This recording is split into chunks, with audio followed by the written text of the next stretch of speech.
Seja bem-vindo a essa jornada de reflexão.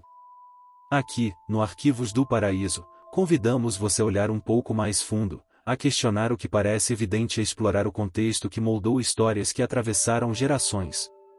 Não se trata apenas de uma narrativa antiga, mas de um convite à compreensão do papel que a cultura e a religião desempenham na formação de nossas percepções de poder, divindade e autoridade. Em meio a sons de passos na rua, aromas de pão fresco e o murmúrio das conversas que se estendem por praças e templos, encontramos um pano de fundo enriquecido por símbolos, rituais e crenças arraigadas. A proposta é abrir espaço para uma escuta cuidadosa, como quem ouve uma melodia que, aos poucos, revela sua complexidade e sua beleza oculta.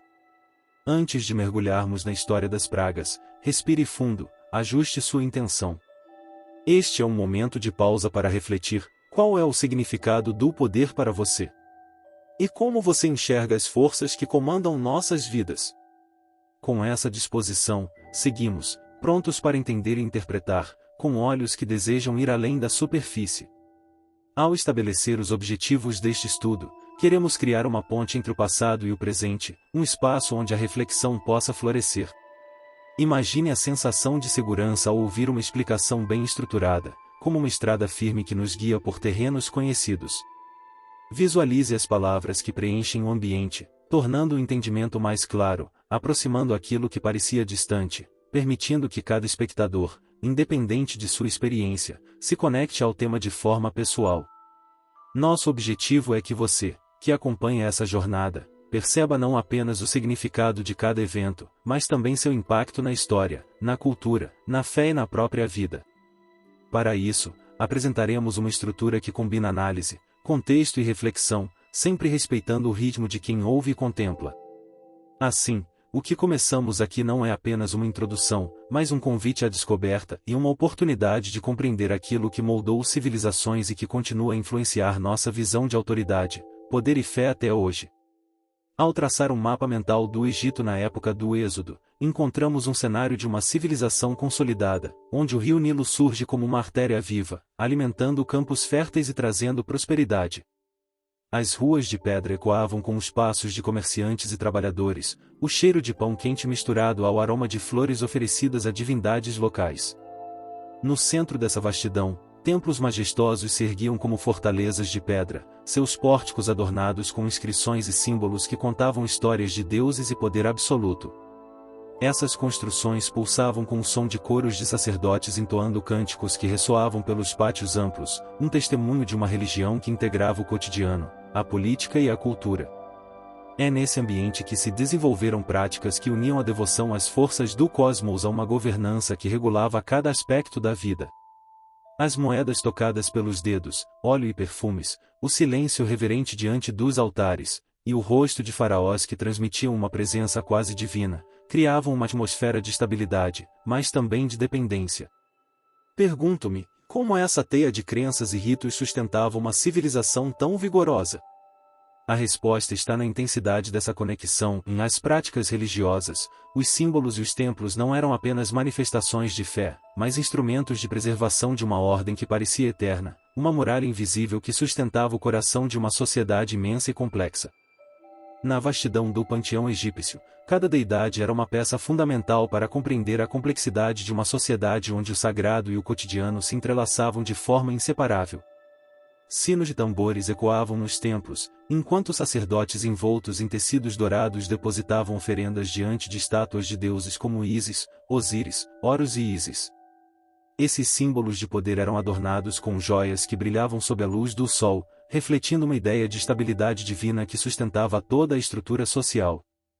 Cada deus tinha seu papel: Lator, deidade da fertilidade, cuidava das crianças e da abundância. Sete, senhor do caos, era temido por sua força selvagem e imprevisível. Baster, a gata sagrada, protegia as casas e as famílias mais humildes.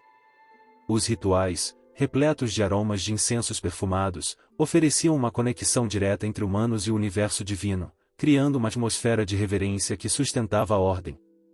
As inscrições nas paredes, carregadas de hieróglifos, narravam histórias de vitórias, buscas por proteção e pedidos de harmonia com os deuses. No centro dessas práticas, o faraó, considerado o próprio Filho dos deuses, era a ponte viva que unia céu e terra, um intermediário cuja autoridade estava fundada na benevolência e no medo reverente de sua divindade. Como essas representações moldavam a percepção de poder? Elas funcionavam como uma muralha invisível de crenças que sustentava o império, uma teia de símbolos, ritos e deuses que garantiam a continuidade da vida e da ordem no Egito Antigo.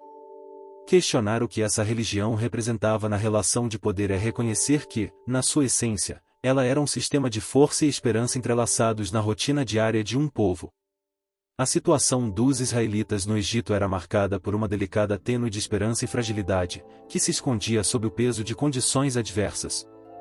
Como uma sombra prolongada, a presença deles se estendia pelas ruas das cidades, onde o cheiro de pão e suor se misturava com o som distante de vozes e passos apressados. Viviam sob o olhar atento dos egípcios e do faraó, cuja autoridade se sustentava por uma mistura de respeito, temor e uma estratégia de manutenção social através do trabalho árduo. A narrativa revela famílias que, apesar de sua origem hebraica, participaram de uma rotina de servidão forjada por medo e necessidade, carregando o peso de uma esperança silenciosa. Esses homens, mulheres e crianças, muitas vezes, sentiam-se como barcos à deriva em um rio turbulento, carregados por correntes invisíveis de pressões externas e internas, tentando manter a cabeça acima das ondas de insegurança. Entre os murmúrios de famílias, o medo se manifestava na hesitação ao lembrar das promessas feitas a gerações e na esperança de uma intervenção que pudesse transformar aquele cenário. O ambiente era carregado de uma tensão quase palpável, uma expectativa que se tornava mais densa a cada dia. Quais eram os sonhos daquele povo? Como converter esperança numa força para resistir, enquanto o peso de uma sociedade desigual lhes exigia silêncio e sobrevivência? Essas perguntas permanecem no ar, como uma brisa suave que nos convida a entender que a vida dos israelitas, naquele tempo, era uma até então silenciosa resistência que moldaria o destino de toda uma nação. O livro do Êxodo se apresenta como um compêndio de histórias, narrativas, leis e poesias que moldaram a identidade de um povo e a compreensão do divino. É uma obra que começa na margem do tempo antigo, com cenas de opressão e esperança, onde os personagens principais se movimentam como figuras em uma peça dramática tecida por mãos invisíveis. Na sua estrutura, encontramos capítulos que descrevem a árdua escravidão dos israelitas, as interações com o faraó, e a intervenção de Moisés, em uma figura que, carregada de dúvidas e coragem, se torna a ponte entre o céu e a terra. A narrativa mergulha na trajetória de libertação, com detalhes que variam entre o teatral e o cotidiano, o som das trombetas, o cheiro de incenso queimado, o toque na areia ao atravessar o Mar Vermelho. Esses elementos não apenas enriquecem o texto, mas convidam o leitor a experimentar a peça como uma cena que se move numa atmosfera de tensão crescente. A estrutura do relato cria uma sinfonia de momentos de esperança, medo e transformação, como se o povo estivesse em uma dança surgida das mãos de uma orquestra antiga, cuja melodia revela a complexidade de uma história de libertação. Quem o lê percebe que essa narrativa, além de transmitir comandos e promessas, é um espelho de uma comunidade em busca de sua identidade e de um sentido mais profundo para suas lutas. Assim, o relato bíblico permanece como um livro que guarda, na sua simplicidade e força, a própria essência das jornadas humanas. Ao orientar nossa atenção para a localização do relato das pragas na Bíblia, encontramos referências que os colocam em pontos estratégicos, como se fossem marcas visíveis na história de um povo que viveu momentos de grande transformação. As narrativas mais detalhadas estão sobretudo nos livros do Êxodo, onde se descreve de forma clara e sequencial o confronto entre Moisés e o faraó, assim como as manifestações miraculosas que se sucederam. Essas referências aparecem ao longo de várias seções, desde a história da libertação, passando pelos discursos de Moisés, até os registros das próprias pragas que invadiram o Egito. Cada trecho funciona como uma peça de um grande quebra-cabeça, reforçando a importância de ler essa história com atenção aos detalhes e ao seu contexto original. A estrutura narrativa, com seus capítulos e versículos, oferece uma linha de leitura que conduz o fiel ou o estudioso através de momentos de tensão, esperança, dúvida e conquista. Essa ordenação também ajuda a compreender a sequência de eventos, como uma coreografia cuidadosamente ensaiada que revela a força de uma mensagem que atravessou milênios. Para quem se debruça sobre esses textos, o desafio não é apenas localizar o relato, mas perceber que ele é uma peça fundamental para entender a relação de poder e liberdade, de fé e resistência, que moldou a identidade de uma nação e sua história de libertação. Na tradição judaica, as interpretações das pragas sempre carregaram uma dimensão profunda de significado espiritual e moral. Desde os tempos antigos, estudiosos e sábios enxergaram essas manifestações não apenas como atos de punição, mas como sinais de uma luta contínua entre a fidelidade ao único Deus verdadeiro e as forças do politeísmo. Em cerimônias solenes, as histórias eram lidas com reverência, e cada praga se tornava uma metáfora para as tentações e influências que ameaçavam desviar o povo da sua essência espiritual. Os fiéis viam nessas narrativas uma confirmação de que a verdadeira autoridade reside no Deus de Israel, cuja força é capaz de desafiar e desmantelar os deuses de pedra e de palavras que povoaram a cultura egípcia. As tradições ensinavam que essas provas de poder tinham o objetivo de despertar a consciência coletiva, reforçando a fé e a fidelidade, enquanto alertavam contra o orgulho e a arrogância, que são como árvores que se incham para o céu, mas cujo tronco, ao pé, está vulnerável. Essas interpretações permanecem atuais na memória de muitos, como uma história de resistência e de esperança que continua a inspirar quem busca compreender o verdadeiro significado de força e coragem diante de adversidades. Na tradição cristã, as interpretações das pragas ecoam através de séculos de reflexão teológica e histórica, moldando uma compreensão que vê nessas manifestações uma expressão do poder divino que combate não apenas os símbolos de falsidade, mas também as forças que opõem Deus à humanidade. Desde os primeiros anos do cristianismo, padres, teólogos e pensadores buscaram compreender o significado dessas narrativas, muitas vezes considerando-as como símbolos de uma batalha espiritual contínua. Essas interpretações refletiam uma leitura que não se limitava ao aspecto literal, ampliando o significado para uma luta entre o verdadeiro Deus e os deuses falsos, que tinham sede de domínio sobre as pessoas.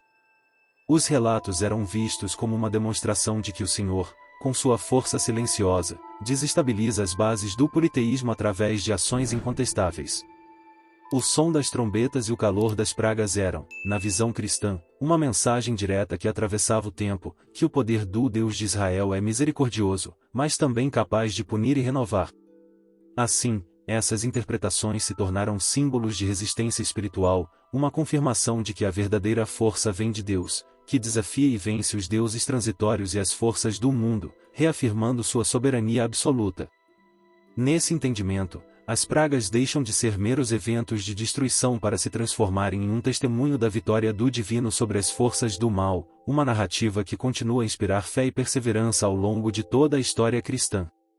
Nos estudos acadêmicos contemporâneos, as abordagens sobre as pragas do Egito variam entre interpretações que consideram os eventos como manifestações simbólicas e aquelas que procuram compreender seu contexto social e ambiental.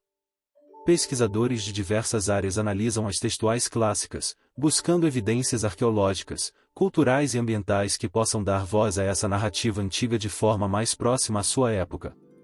Essa pluralidade de perspectivas traz à tona a ideia de que as pragas podem ser vistas como janelas para compreender transformações econômicas, políticas e religiosas daquele período, assim como uma teia de eventos que marcaram a história de uma civilização.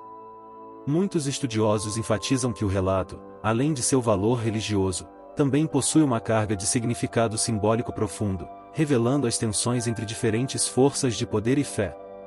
Ao observar essas reinterpretações, percebemos que há uma tentativa de desmistificar a narrativa, vendo-a como uma expressão complexa de uma sociedade em crise, onde Deus, para alguns, é uma força que atua de forma direta, enquanto outros interpretam esses acontecimentos como uma síntese de causas naturais e ações humanas influenciadas por crenças. A riqueza dessa análise está na sua capacidade de enriquecer nossa compreensão, não como uma disputa de pontos de vista, mas como uma oportunidade de ampliar nossos horizontes e compreender a história com mais nuances e respeito às diversas formas de visão que ela oferece. Ao se concentrar na primeira praga, a transformação das águas do rio Nilo em sangue, nos deparamos com uma cena que combina força e simbolismo. O som contínuo de água escorrendo, agora carregada de uma tonalidade escura e viscosa, mistura-se ao cheiro forte de sangue e decomposição que se espalha pelo ar. Os peixes mortos flutuam na superfície, formando uma camada que parece um tapete de alaranjado e vermelho, enquanto o chão ao redor fica escorregadio e cheio de resíduos fétidos. Os egípcios, acostumados a reverenciar o rio como uma fonte de vida, se sentem como barcos à deriva diante de uma força que não podem controlar. Os deuses do Nilo, que antes eram enaltecidos em cânticos e oferendas, parecem agora ofuscar-se frente ao poder superior do Deus de Israel. Sua autoridade é contundente, capaz de transformar a vida que refluía naquela água em um símbolo de destruição e mudança. Ao perceberem a gravidade do que acontece, as populações não apenas lutam contra a perda do sustento, mas também questionam seus deuses, cujas imagens parecem se apagar como sombras diante de uma luz que não pode ser apagada. E ali, naquele rio que costumava ser uma promessa de fertilidade, resta a dúvida, até que ponto os deuses do Nilo eram suficientes para proteger um povo que, diante do poder de uma força maior, se via fragilizado como folhas ao vento? Ao considerar a segunda praga, as rãs que invadiram o Egito, somos levados a refletir sobre a profunda conexão simbólica entre esses anfíbios e a deusa Heka, que era representada com cabeça de rã ou com uma rã na coroa. Ainda que, ao passo que as criaturas saltitam e se multiplicam, a cena ao nosso redor se enche de um som constante de água rastejante, um chiado contínuo que parece preencher cada canto do ambiente, refletindo uma invasão que desafia a sensação de estabilidade. A água, que antes era sagrada e que trazia fertilidade, agora se torna uma multiplicação de seres que saltam e se intocam na poeira, numa sinfonia de caos. Como uma sombra que se estende e cobre toda a terra, as rãs parecem uma manifestação tangível do que ocorre quando a força de um Deus Supremo confronta as crenças arraigadas, desafiando os deuses que protegiam a fertilidade e o crescimento. Os egípcios, que veneravam essas criaturas como símbolos de esperança e renovação, agora se veem cercados por uma enxurrada de vida que virou praga. Nessa cena de desordem, fica a questão em até que ponto uma divindade ligada à fertilidade pode resistir ao poder de uma força maior? E, ao verem as rãs dominar cada espaço, eles percebem que essa invasão não apenas contamina a água, mas também ameaça toda uma visão de mundo sustentada por símbolos de proteção e crescimento. Na cena que se desenrola diante de nossos olhos, os piolhos e insetos que se multiplicaram rapidamente representam algo mais do que uma simples praga. São como invasores de uma terra que, até então, parecia protegida por seus deuses terrestres, deificados nas figuras dos faraós e nos símbolos do poder absoluto. O contato com esses insetos traz uma sensação de repulsa, uma mistura de suores e arrepios na pele, enquanto pequenas criaturas rastejantes tomam conta de cada espaço, invadindo o cotidiano com sua presença incômoda. Os egípcios, que veneravam esses deuses como protetores e fonte de prosperidade, agora enfrentam algo que desafia sua própria credibilidade, como se seus símbolos de vigor fossem inimigos diante de uma força capaz de multiplicar a miséria. Os sons desses insetos, que parecem um zumbido incessante, ecoam como uma melodia de desordem e desespero. Seus corpos pequenos e resistentes tornam-se símbolos da fragilidade de um sistema de crenças que, diante de um poder maior, se revela vulnerável e de mãos vazias. Nesse momento de caos, o questionamento se instala, e até que ponto a força de deuses terrenos consegue resistir ao poder que vem de além do entendimento humano? E a resposta, silenciosa e imensa, parece se esconder nas pequenas criaturas que, ao aparecerem, revelam que a verdadeira força não está na multiplicidade de divindades, mas na supremacia daquele que tudo governa, até mesmo a ordem das pequenas criaturas que rastejam e se movem sob os olhos atônitos. Ao observar a invasão dos mosquitos e insetos que parecem multiplicar-se como uma nuvem escura, somos levados a entender também sua forte simbologia na cultura egípcia. Esses pequenos seres, carregados de sangue e decomposição, representam os deuses ligados à putrefação e à destruição, cuja força era enquadrada como uma face sombria do poder divino. O melancólico zumbido dessas criaturas enche o ar com uma sensação de desgaste e decadência, enquanto elas se alojam em carne e tecidos, minando a esperança de pureza ou cura. Para os egípcios, os deuses ligados aos deuses do chão e da decomposição, como Seb e Osíris, eram considerados forças de renovação através da destruição. Contudo, a chegada dessas criaturas é como uma sombra que revela a vulnerabilidade dessas forças. Os corpos mortos no chão, cercados por uma mistura de areia antiga e matéria em decomposição, evocam uma cena de caos profundo, onde a ideia de poder e de deuses que controlam o ciclo da vida revela sua limitação. Serão essas criaturas uma provocação, uma lembrança de que toda força, por maior que pareça, está sujeita à supremacia daquele que tudo rege? Como uma corrente invisível que arrasta tudo para um mesmo destino, elas parecem querer ensinar que o domínio maior não reside na morte ou na decomposição, mas na força que resiste a tudo isso, uma força que, na narrativa bíblica, pertence ao Deus do universo. Ao ocorrer a peste que destrói o gado, os efeitos imediatos se tornam uma cena de descrença e preocupação palpável. O som das vacas e bois morrendo é um silêncio doloroso, interrompido apenas pelo choro das famílias e pelo estalar das coronhadas que já não encontram força para serem dadas. É como se a força vital de um símbolo antigo de riqueza e força estivesse sendo arrancada lentamente, desafiando a própria noção de proteção que os egípcios depositavam nos seus deuses bovinos. Essas deidades, que simbolizavam fertilidade, força e prosperidade, agora se revelam impotentes diante de uma força superior. Os corpos de animais mortos, espalhados sobre o chão árido, parecem uma floresta de testemunhas mudas que dizem que o poder divino não conhece limites ou símbolos de proteção. Para os egípcios, esses bois eram esculturas vivas da capacidade de suas divindades protegerem o rebanho e garantir a continuidade da vida.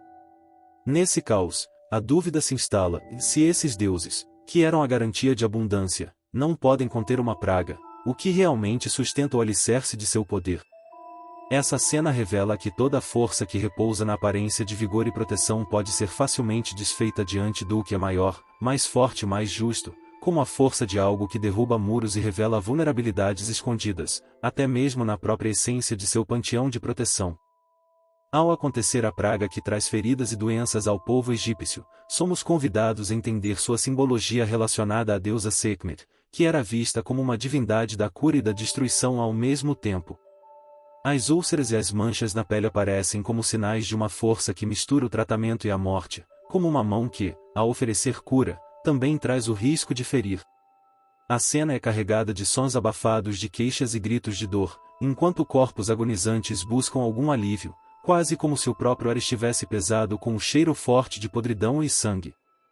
As feridas abertas na pele de homens e mulheres parecem uma ferida na própria alma de um povo enredado na ilusão de proteção divina, enquanto suas deidades protetoras parecem impotentes diante de uma força maior. Essas marcas na pele, que poderiam ser vistas como um castigo ou uma lição, revelam a fragilidade das crenças que sustentavam a esperança de invulnerabilidade. O ambiente fica impregnado com a sensação de uma batalha silenciosa entre o que é sagrado e o que ameaça romper a linha tênue entre saúde e mortalidade. E nesta cena de caos visível, uma dúvida aparece como uma ferida que não cicatriza, e até que ponto a força de uma deidade que promove tanto cura quanto destruição consegue resistir a um poder mais alto, que tudo coloca na balança e joga na areia do tempo a ilusão de controle? Ao rugir do vento que acompanha o granizo que despenca como cachorros de aço, a cena exterior se transforma em uma sinfonia de destruição e medo. O som dos trovões, que parecem herdar a voz dos deuses do céu, ecoa de forma ensurdecedora, reverberando pelas cavernas da alma humana, enquanto o céu, carregado de nuvens negras, se torna uma parede que isola o mundo dos homens do próprio domínio do divino. As casas se enchem de um cheiro de madeira queimada, poeira e umidade, enquanto as pedras de granizo, pesadas e afiadas como punhais de gelo, rasgam as telhas e esmagam as plantas, como se a própria natureza estivesse se rebelando contra uma ordem antiga. Familiares se refugiam, olhos arregalados, com o coração batendo forte na esperança de que o relâmpago, o sinal do seu poder, não destrua também as próprias mãos que clamam por proteção. E, nesse cenário de caos, a questão se impõe em até que ponto a força do céu, representada pelos deuses do trovão e da chuva, consegue resistir ao poder daquele que faz o céu e a terra tremer? Essas águas violentas se tornam símbolo de uma justiça que não conhece limites, uma força que desestrutura as barreiras do cotidiano, expondo que o verdadeiro domínio não está nas nuvens, mas na que tudo sustenta, na força que, ao desafiar o caos, mostra sua soberania sem limites. Quando os gafanhotos surgem como uma maré negra que cobre o céu e o chão, a cena revela uma ameaça que transcende o simples incômodo. Seus corpos, pequenos porém numerosos, como um tapete escuro, cobrem tudo o que restou da vegetação, deixando as plantas pirem e secas sob seus passos incessantes. O som áspero de suas patas, um zumbido contínuo que enche o ar, combina com o cheiro de terra arrasada e folhas esmagadas, criando uma atmosfera densa de silêncio carregado de desespero. Para os egípcios, esses insetos representavam os deuses da fertilidade, que tinham como missão cuidar do crescimento das plantações e do rebanho. Agora, esses mesmos deuses parecem estar mortos ou, pelo menos, incapazes de evitar a devastação. Como uma sombra que desce sobre o céu, os gafanhotos não apenas destroem as safras, mas também simbolizam uma quebra na relação de confiança entre o povo e suas divindades da agricultura, que outrora eram reverenciadas como forças que sustentavam a vida. Diante de tamanha destruição, fica a pergunta: até que ponto esses deuses, associados à fertilidade e ao alimento, eram realmente capazes de assegurar o bem-estar, quando uma força superior faz a terra estremecer com sua vontade? Assim como uma ponte que treme sob o peso de uma tempestade, eles revelam sua vulnerabilidade diante do poder que tudo governa, deixando claro que a verdadeira força vem daquele que planta o juízo nas raízes do mundo. Em uma noite de silêncio absoluto, o céu que há pouco brilhava com um sol magnífico se torna um véu de escuridão total, como uma cortina pesada que engole toda a luz. O som dos passos fica abafado, quase como se o próprio chão e a atmosfera estivessem se escondendo atrás de uma cortina negra, deixando apenas o toque do medo e da incerteza no ar. Naquele escuro total, as pessoas se sentem como estrelas apagadas, incapazes de distinguir o caminho ou de perceber as deidades que, até então, eram responsáveis por iluminar suas vidas e manter a ordem cósmica. Os deuses do Sol, que recebiam homenagens diárias, que alimentavam o ciclo das estações e sustentavam a esperança de continuidade, parecem perder sua força diante do poder que cega e silencia tudo, como uma noite eterna que revela a verdadeira fragilidade de um cosmos dependente da luz que, de repente, desaparece. Nesse momento de trevas, o coração de cada um se enche de perguntas: quem é o verdadeiro Senhor do céu? Quem pode sustentar a ordem além do que é visto e percebido? E na ausência de luz, fica a lembrança de que a autoridade do Sol, símbolo máximo do poder divino naquele sistema, pode ser obliterada por uma força que tudo destrói e tudo revela, deixando para trás apenas a sombra do que um dia foi a glória do céu. A morte dos primogênitos, um momento de silêncio e desespero que atravessa a narrativa como uma espada de pesadelo, marca uma ruptura na sociedade egípcia que jamais poderia ser esquecida.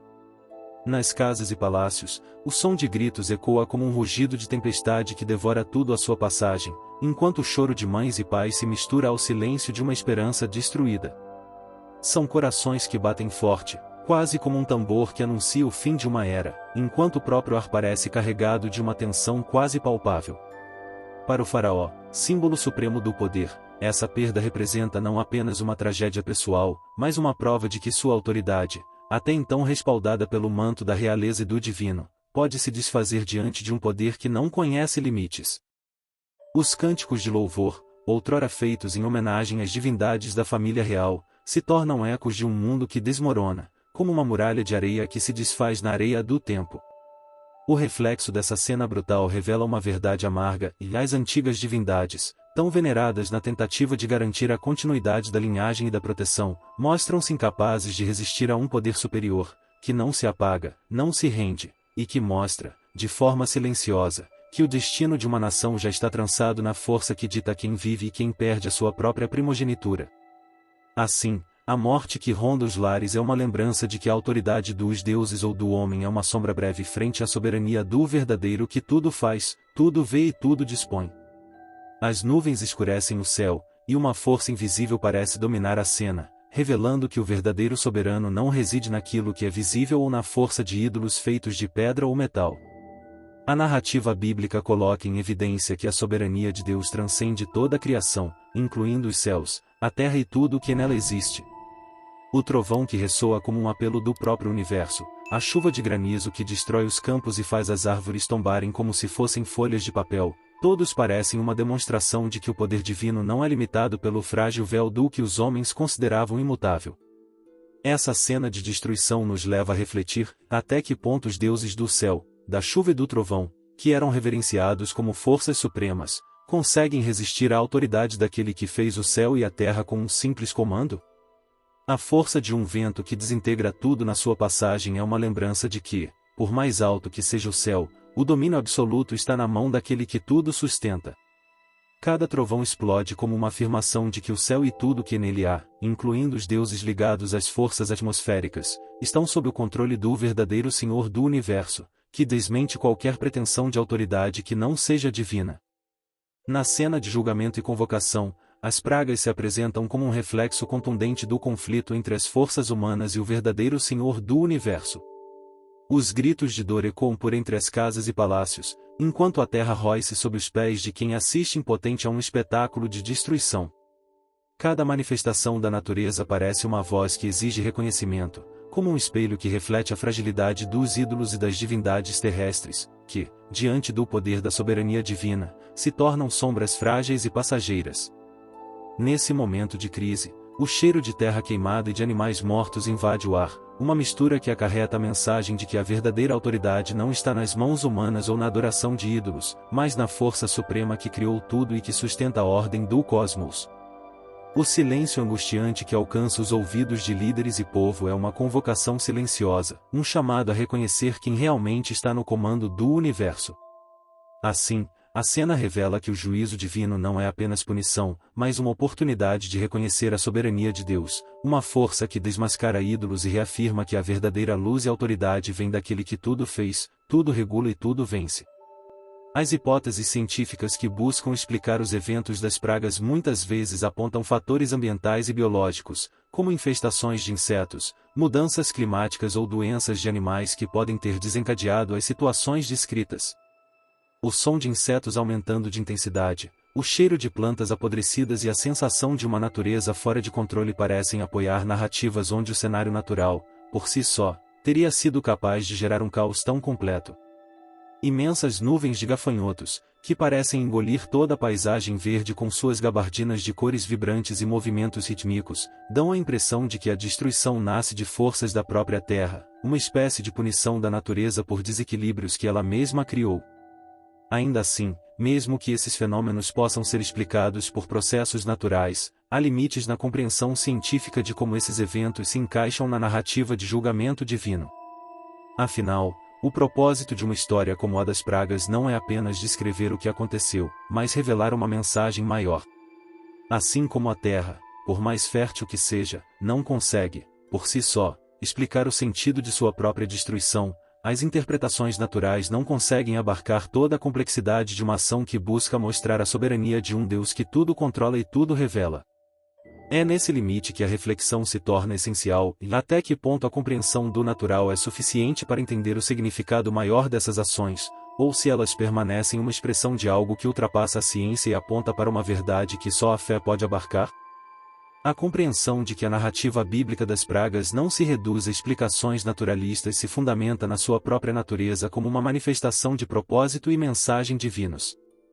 Os textos sagrados não se contentam em oferecer uma descrição técnica dos acontecimentos, mas convidam a uma leitura que revela uma intenção maior e mostrar a soberania de Deus sobre toda a criação, desafiando as forças que tentam se apresentar como divindades autônomas. A linguagem do texto bíblico funciona como uma ponte entre o humano e o divino, onde cada detalhe, e seja o sangue, a escuridão, o grito ou a morte, que não é apenas uma sequência de eventos, mas uma expressão de juízo que aponta para verdades espirituais. Tentar reduzir essa narrativa a fenômenos naturais é como tentar apagar a luz de uma vela com a força do vento, deixando de perceber que o propósito do relato é iluminar a verdadeira autoridade que Deus detém. Assim, o texto bíblico se apresenta como um comunicador de uma mensagem que ultrapassa explicações técnicas, mostrando que sua força está na capacidade de revelar quem realmente reina no cosmos. Considerar apenas o naturalista limita a compreensão do que esse relato quer transmitir, que a ação divina é um juízo, uma manifestação de misericórdia ou de advertência, que aponta para uma relação de soberania e reconhecimento, algo que apenas a leitura de fé pode acolher em sua plenitude. Diante de momentos de crise, a confiança em Deus se revela como uma âncora firme em meio às ondas do temor e da incerteza. As cenas de destruição, que parecem uma tempestade destemperada, nos convidam a refletir sobre a nossa própria vulnerabilidade diante do inesperado. Como uma árvore que encolhe suas raízes ao vento forte, aprendemos que uma fé sólida não se constrói apenas na calmaria, mas na certeza de que há uma força maior que sustenta tudo o que nos cerca.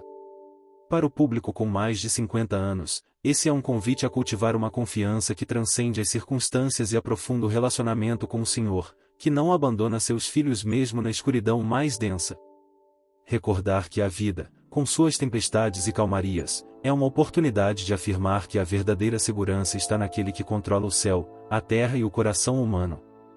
Assim, cada prova é uma chance de fortalecer a esperança na soberania divina, de caminhar com serenidade e confiança, sabendo que o Senhor é aquele que, na sua sabedoria, revela sua força até nos momentos mais sombrios.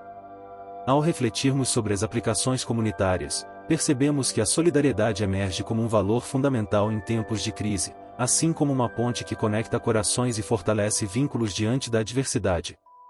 Num momento em que as pragas revelaram a vulnerabilidade de toda uma sociedade, a reação de união, de apoio mútuo e de compartilhar o pão tornou-se uma resposta prática e essencial. Pense na cena de vizinhos que, ao verem suas plantações destruídas, se reúnem para trocar sementes, sementes que carregam a esperança de um novo começo. Ou nas famílias que se mobilizam, com passos lentos e mãos trêmulas, para cuidar dos mais frágeis, dos idosos e das crianças, como se cada gesto fosse uma vela acesa na escuridão. Essas atitudes alimentam a memória de uma comunidade que, mesmo diante do fracasso dos ídolos, escolhe recordar-se das raízes comuns, do cuidado que transcende interesses individuais e que reconecta as pessoas na busca por esperança e renovação. Afinal, uma comunidade forte não é aquela que se apoia apenas na força de suas edificações ou na autoridade de seus líderes, mas aquela que preserva a memória de suas tradições de solidariedade, que lhe dão força para recomeçar a cada dia, como um rio que nunca para de correr, renovando suas águas, mesmo quando parece que tudo foi consumido pela tempestade. Ao fazer uma pausa nesta reflexão, permita-se um momento de silêncio interior, onde perguntas silenciosas possam surgir como sementes esperando germinar. Que mensagens estamos deixando escapar em nossa rotina diária? Como nossas ações refletem o entendimento da soberania de um Deus que não apenas julga, mas também chama ao reconhecimento, à conversão e à fidelidade? Feche os olhos por um instante e imagine a cena de uma comunidade reunida, diante de sinais claros de que há algo maior do que as forças humanas capazes de controlar. Essas cenas não são apenas relatos de eventos antigos, mas convites silenciosos para que a nossa fé se torne uma âncora segura em momentos de turbulência. Nos momentos de dificuldade, podemos perguntar: estou confiando na força que tudo sustenta ou apenas nas aparências passageiras de poder e controle? Que essas reflexões partam de você, como gotas de orvalho que, ao cair na terra seca, tornam-se fonte de esperança, renovando forças para caminhar com serenidade, sabendo que o verdadeiro soberano é aquele que tudo mantém em equilíbrio e que, no silêncio das nossas dúvidas, continua a convidar-nos ao reconhecimento de sua autoridade eterna. Refletindo sobre as perguntas que deixamos ao final desse momento, somos convidados a olhar para dentro de nós mesmos e considerar o que realmente confiamos em tempos de crise. Quais ídolos modernos, sejam eles de status, opiniões ou interesses pessoais, continuam a ocupar espaço no coração de cada um? Como podemos fortalecer nossa fé para reconhecer a soberania de Deus, mesmo diante de eventos que parecem desafiá-la? Ao fechar os olhos por um instante, imagine-se parando em uma encruzilhada, onde uma estrada leva ao silêncio e à reflexão. Entre as árvores que sussurram segredos antigos, pergunte-se: qual é a minha verdadeira âncora em meio às tempestades da vida? Que lições posso tirar dessas histórias, para que minha confiança não dependa de circunstâncias passageiras, mas na certeza de quem reina acima de tudo e de todos? Que essa reflexão acalme o coração e nos prepare para viver com esperança e coragem, sabendo que a verdadeira força está na fidelidade a um Deus cuja soberania não conhece fim. Ao concluir este momento de reflexão, convidamos você a imaginar a narrativa bíblica como um espelho que revela algo além das palavras escritas. Como uma ponte entre o passado e o presente, ela nos desafia a reconhecer que, mesmo diante de acontecimentos que parecem extremos, há uma mensagem de soberania, de justiça e de misericórdia que transcende o tempo. Permita-se um silêncio interior, uma pausa que seja uma oportunidade de alinhamento entre o que Deus é e o que nossa fé inspira a ser. Que essa leitura seja uma porta aberta à compreensão de que, independentemente dos ventos de dúvida ou das tempestades de incerteza, há uma força que sustenta tudo e que chama cada um a confiar, a reconhecer sua autoridade e a caminhar com esperança renovada. Assim, na serenidade dessa pausa, encontramos o convite para explorar, na Bíblia, a essência do propósito divino, deixando que a sua leitura guie nossos passos na direção da verdade e da paz.